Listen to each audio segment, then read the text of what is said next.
我是一个杀手，在执行任务时被搭档一枪爆头，他对着我的尸体忏悔。对不起，我刚看到刺杀目标是我老婆，为了保护她，我只能杀掉你。我的灵魂飘在旁边，极度无语。大哥，你没张嘴吗？那是你老婆，你不会说一声吗？这票不做也行，至于爆我头吗？在睁眼，我重生回到3分钟前，依旧是这个晴朗的早晨。我和搭档趴在一处隐蔽楼顶，撅着腚，紧盯着对面酒店门口停下的一辆黑色轿车。轿车里坐着我们此行的刺杀目标。片刻后，车门打开，一条细嫩柔白的美腿从车上伸出。我猛地回头，冲搭档高声呼喊：“哎，这不是你老婆吗？嫂子可真漂亮啊！”搭档被我吓得一个哆嗦，差点走火。就露出一条腿，你哪个眼睛看出是我老婆的？我要是不喊快点，再被你一枪爆头可怎么办？转过头，车上的女人已经下来。搭档看着自家老婆，一脸幸福又甜蜜。还真是如烟，她今天这身挺好看啊。但还没等我们打招呼，车上又下来一个男人。男人一把搂住嫂子往酒店内走去。我张嘴没敢出声，但是搭档不一样，他不仅敢出声，还敢出枪，并且是一顿扫射。巨大的动静让警察迅速发现我们。搭档见状惨然一笑，砰的一声，他吞枪自杀了。他在杀了一个人，暴露完我方位置之后，居然扔下我自杀了。敌袭，犯罪分子在1点钟方向楼顶。砰的一声，我被3把枪同时爆头。临死前，我脑子里只剩下一个念头：下辈子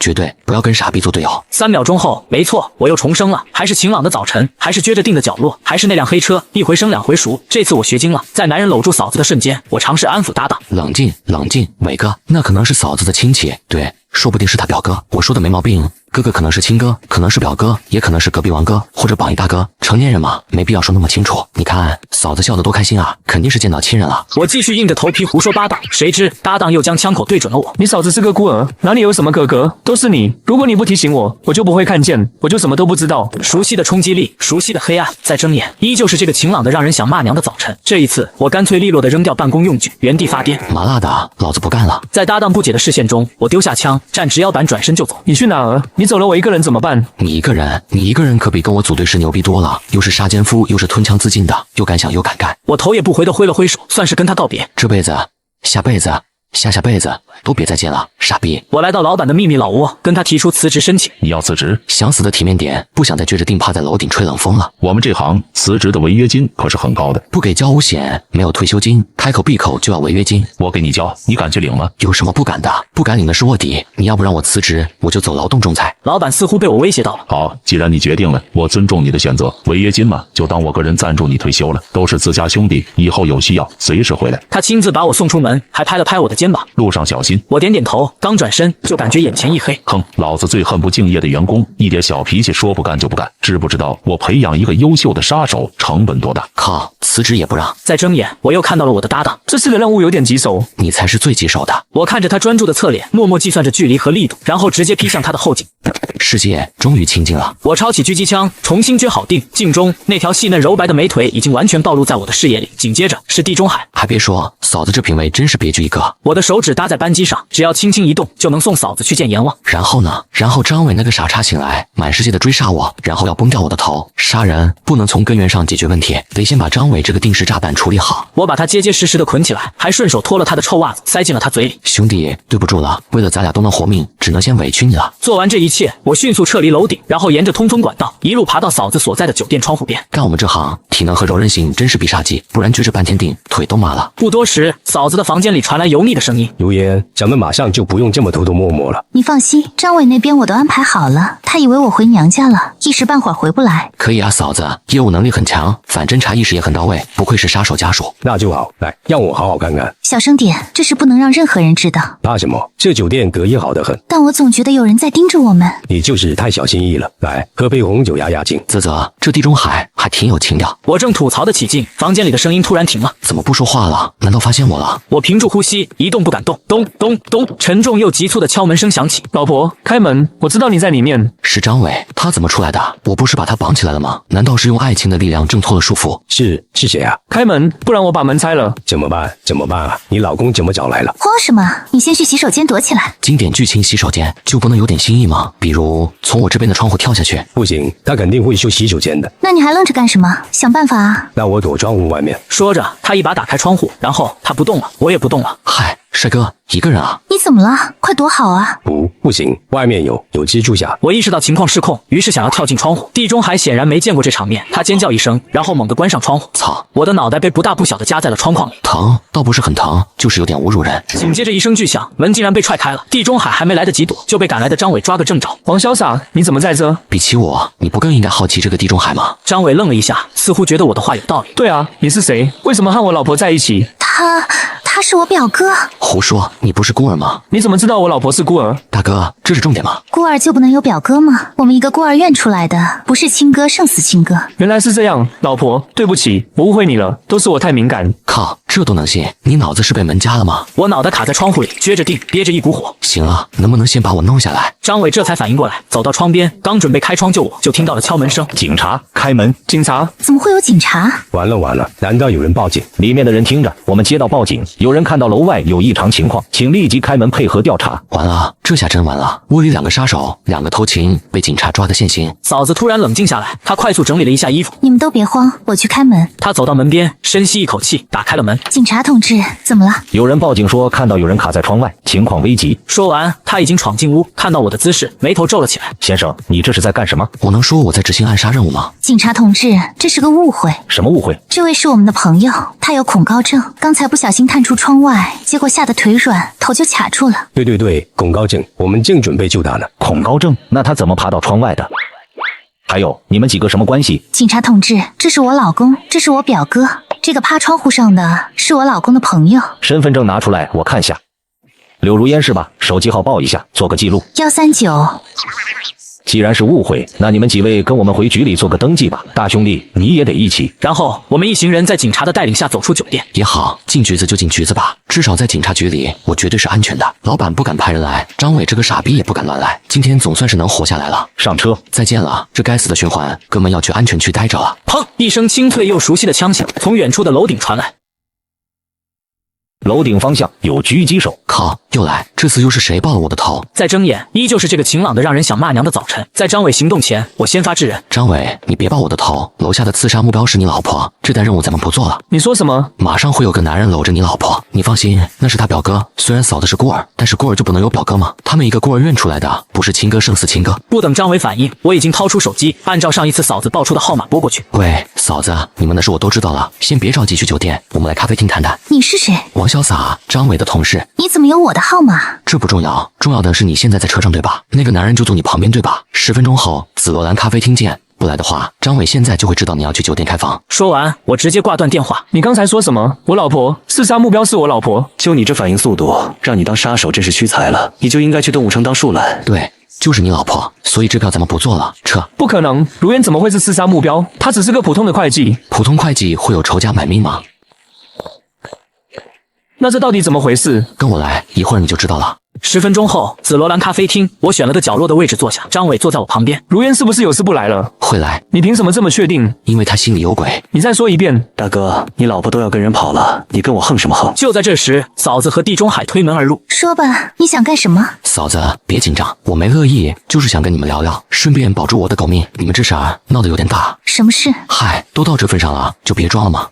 这么偷偷摸摸的，总不是个办法，是不是得罪什么人了？你都知道了。要想人不知，除非己莫为嘛。这世上哪有不透风的墙？张伟再也忍不住了，一拍桌子站起来，指着地中海。好家伙，哥们，你终于硬气一回了，不枉我吃这么多枪子。表哥好，第一次见面，招待不周，请您见谅。我操，如烟你也真是的，表哥来了怎么不提前跟我说一声？所有人都愣住了，没人料到张伟会是这个反应。没事，都是一家人。对，一家人。表哥您喝茶吗？我给您点一杯。张伟转身就要去柜台点单，我赶紧拉住他。冷静点，咱们还有正事要谈。我清了清嗓子，试图找回场子。那个二位，咱们也别绕圈子了，趁着我还没有将你们的事告诉张伟，趁早交代了，不然的话，我这个外人可是会乱说的哦。你有什么目的？我是老板派来的，来杀你的，但我能说吗？嫂子，我是谁不重要，重要的是现在有人要你们的命。老公，我……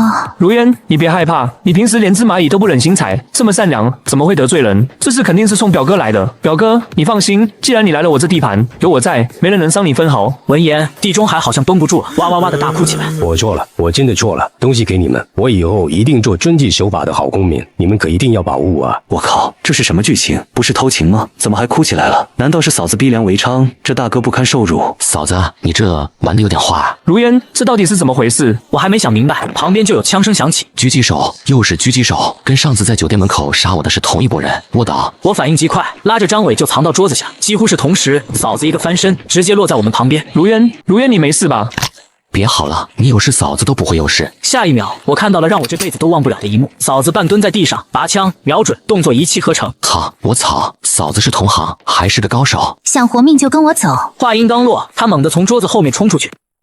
我看着他的背影，大脑彻底宕机。我和张伟接到的任务算什么？小丑表演吗？我老婆好强。现在是说这个的时候吗？黄潇洒，掩护我。张伟，保护好自己。嫂子，你瞅瞅，你说的是人话吗？你有意见吗？不敢有，不敢有。我拽着张伟连滚带爬的跟在嫂子身后，他凭一己之力在干趴下对面全部的埋伏后，拖着我们几个从后门逃了出去。张伟跟在旁边，一边跑一边傻笑。老婆，你刚才太帅了。大哥，现在是犯花痴的时候吗？刚才我们几个差点都被送走。你们跟我来。嫂子带着我们钻进一栋破旧的居民楼，确认安全后，张伟凑到她身边。老婆，你什么时候学的枪？我怎么都不知道。你不知道的事情多了。嫂子，现在能说了吧？到底怎么回事？为什么有人要杀你？老王，东西呢？在这，都给你们。账本还有我偷录的一些谈话备份，全在这里面了。求求你们，一定要保护我。他们真的会杀我灭口的。就是因为这个，我才会被刺杀。而刺杀我的任务，估计是你们老板下的。不可能，老板为什么要杀你？我就知道，上次辞职他杀我，我就该想到这老东西不是好人。因为我们俩有他违法的证据。所以你俩不是偷情，是在街头。所以你以为我们是在偷情吗？我老婆怎么可能是那种人？你开枪的时候可不是这么想的。不对，如果只是这样，老板为什么多此一举派我们来？他直接派他信得过的精锐，或者找别的路子干掉你们不就行了？绕这么大弯子，还让我们俩搭档来执行，不合逻辑。因为他想一石二鸟：第一，干掉我和王东；第二，利用张伟。他赌张伟看到我和别人一起，会情绪失控。一个失控的杀手在现场，会把简单的刺杀变成一场难以收拾的闹剧，而这正好能掩盖他真正派来回收账本或灭口之人的行动，甚至方便他们趁乱得手。这个 U 盘里是你们老板和境外几个财团洗钱的账本，所有交易记录都在里面。老王就是他以前的会计，貌似从加密服务器里拷贝出来的。他利用我，你才知道你已经被利用好几个循环了，每次不是崩我就是崩你自己，敬业的很。就在这时，砰的一声巨响，门被踹开，老板那张熟悉的笑脸出现在门口。哈哈哈，精彩，真是精彩！柳如烟，你很聪明，猜得8、9不离10呀，都在呢。地中海一看见老板，就像老鼠见了猫，吓得魂飞魄散。老板，我错了，我真的知道错了，我什么都没干，什么都不知道。求求您饶我一条狗命吧！我上有老，下有小，我只是一时糊涂啊，老板，求您高抬贵手，把我当个屁放了吧！老王啊，老王，跟了我这么多年，怎么还这么天真，一时糊涂？这可不是拿走发票的小事，有些东西看了碰了，就别想干干净净的抽身。不，老板，我在瑞士，我在老家床底下还藏了点金条，都给您，只求您。行了，你那点家当留着下去打点小鬼吧。说完，他不再看地中海，目光转向嫂子手中的 U 盘，最后落在我身上。本来派你们两个是想搅和一下局面，制造点意外和混乱，没想到啊，这么没用，连这点小事都办不好。一个空有小聪明，一个看见老婆就走不动的，最后还得我亲自来擦屁股来收场。老板，你为什么要这么做？我为什么要这么做？你老婆不是都说了吗？不过我的计划比她说的更完美，我要的是一石三鸟。一石三鸟，第三只是谁？总不能是我吧？第三只鸟就是你。我就是个打工的，跟你们这些神仙打架有毛关系？为什么我兢兢业业、任劳任怨，为啥跟我过不去？这还有没有天理了？老板脸上的笑容消失了，他盯着我，眼神狠厉。王潇洒，你真的不知道？我知道个屁！我要是知道，还能被你堵在这？你的身份，我最开始只是怀疑，直到我去给你交社保。社保？我们这行还有社保？我发现你的社保早就有人给你交了，而且是以公法单位的名义。王潇洒，你别想骗我，你就是卧底。我是卧底？我怎么不知道？老板，你没搞错吧？我档案不是你亲自审的吗？档案可以造假，社保记录可不会。我辛辛苦苦培养了你，你却是个卧底。难道我失忆了？我是带着任务来的吗？可我的任务是什么？保护张伟这个傻逼吗？完了啊，全完了！我看着老板那张胜券在握的脸，我知道这个循环已经走到死局了。多说无益，多做无用。我深吸一口气，脑子里只有一个念头：重开，必须立刻重开。张伟，别犹豫了，抱我的头，我要重开。好搭档，你在说什么啊？死到临头，疯了！我转头冲着还愣在原地的张伟撅着腚，露出了一个比哭还难看的笑容。伟哥，你老婆的内裤是粉色的。熟悉的枪杆，再睁眼又回到了这个熟悉的天台，蓝蓝的天，白白的云，却让人一点也不想骂娘。这次的任务有点棘手，老板才是最棘手的。在他低头的瞬间，我再次一个干净利落的手刀砍在他后颈。兄弟，安心睡，醒来给你换个新世界。我掏出手机，熟练的拨出那个号码。喂，嫂子，是我王潇洒，张伟的搭档。我知道东西在你手上，追杀你们的人快到了，你们现在立刻躲起来，等我电话。你怎么知道？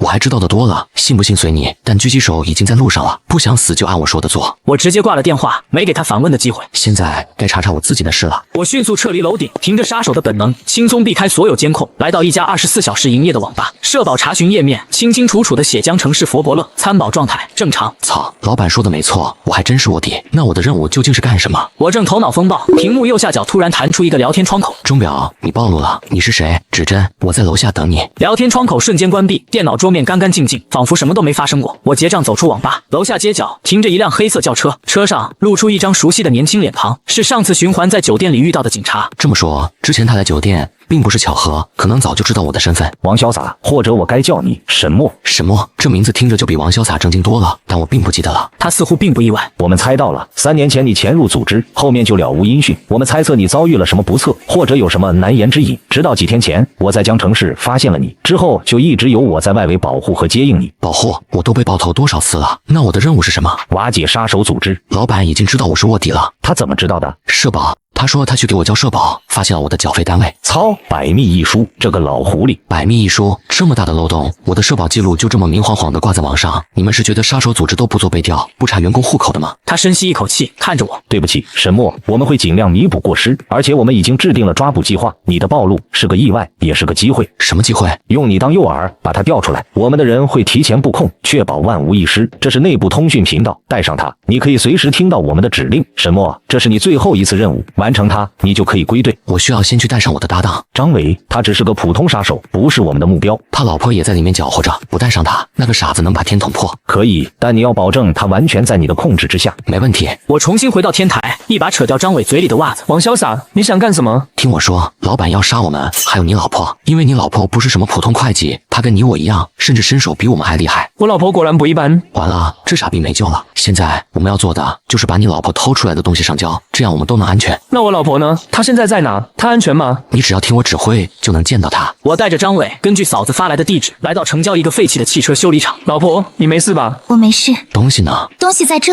就在这时，修理厂的大门被缓缓推开，老板带着几个人走了进来。真热闹啊，全员到齐了。是啊，人齐了，那就开洗吧。指针开始行动。瞬间，一群穿着作战服的身影从四面八方涌入，只是一眨眼的功夫，老板和他的人已经被死死按在地上。控制完毕，沈墨没受伤吧？还好，就是心理创伤比较严重。王潇洒，你噎我。老板，讲究点，这叫钓鱼执法。你怎么会知道我的计划？你那一石三鸟的计划吗？连计划的名字你都知道了。不仅如此，我还知道你通过给我交社保，发现了我卧底的身份。怎么可能？这件事只有我知道。究竟是谁泄的密？这得多谢我的好搭档，要不是他一次又一次的爆我头，我哪有机会把剧本背这么熟？王潇洒，你胡说什么？我什么时候爆你头了？你忘了，我可给你记着账呢。呵，你们两个还真是我公司的卧龙凤雏。别谦虚，老板，你这庙小，妖风可不小。不过我一直很好奇，你说说你，好好的一个黑心老板，为什么突然良心发现要给员工交社保？良心发现，王潇洒，你太天真了。我那是为了申请年度优秀企业家评选，需要提交员工福利材料。你他妈一个杀手头子，还想当优秀企业家，不行吗？所以呢，你就那么闲，一个个去查员工资料？本来没想查你，但你的名字王潇洒这3个字实在太土了，我就顺手点了一下，想看看是哪路神仙给你起的名。结果你猜怎么着？江城市佛伯乐，惊喜不惊喜？意外不意外？就因为我名字土。一直猛着的张伟突然激动起来，挤到前面。老板，那你查我了吗？我叫张伟，这名字有没有吸引你的注意？查你，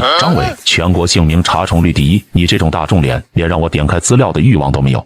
我就这么没有特色吗？伟哥，这不是选秀节目，没特色是好事，能活得久。指针走过来，拍了拍我的肩膀，然后从嫂子手里接过那个 U 盘。沈墨干得不错，剩下的交给我们就行。那我的任务算完成了吧？能归队了吧？我申请休假，带薪的，外加全套心理疏导。原则上是这样，不过归队手续有点复杂。多复杂？首先，一份不少于5万字的卧底任务报告，然后是心理评估、身体机能测试、反审讯训练复核，还有最新的思想动态汇报。这是归队还是重新投胎？对了，你3年没参加集体学习了，所有错过的会议纪要你都得补上学习笔记，每篇不少于800字。那个，要不还是告诉上面，沈墨在这次任务里牺牲了。沈墨同志，组织纪律不是儿戏。那能不能先给我批个工伤，精神和肉体双重创伤那种？这些等你归队之后都可以按流程申请。5万字报告写完，我估计可以直接申请烈士抚恤金了。旁边的张伟突然凑了过来，一脸真诚地看着我。写东西而已，很难吗？不难吗？没事，我帮你啊，我文笔很好的。当年我给我老婆写的情书，加起来绝对超过5万字，每一封都情真意切，感人肺腑。行啊，那就这么说定了，报告交给你。包在我身上。你真要帮他写？那当然，我们是过命的兄弟。对，你确实要了我的命。嫂子看向我，眼神复杂。这次谢谢你。别客气，主要是我命硬。我转向张伟，掏出一张卡塞进他手里。伟哥，这是一点点小心意，你先找个地方住下，安心创作，别省钱，该吃吃，该喝喝，把身体养好，才有力气写报告。好兄弟，你放心去玩，报告的事包在我身上。我点点头，转身就走，没有一丝留恋。再见了，我亲爱的搭档，希望下次见面你能给我一个5万字的惊喜。3天后，菲律宾长滩岛，我戴着墨镜躺在沙滩椅上，手里端着一杯冰镇的莫吉托。阳光、沙滩、比基尼，这才叫生活。再见了，决定的日子。熟悉又陌生的枪声，子弹精准的从我后脑勺穿过，我眼前一黑，再睁眼，蓝蓝的天，白白的云，晴朗的让人想骂娘的早晨。我和我的神经病搭档依旧趴在这处隐蔽的楼顶，撅着腚。这次的任务有点棘手。靠，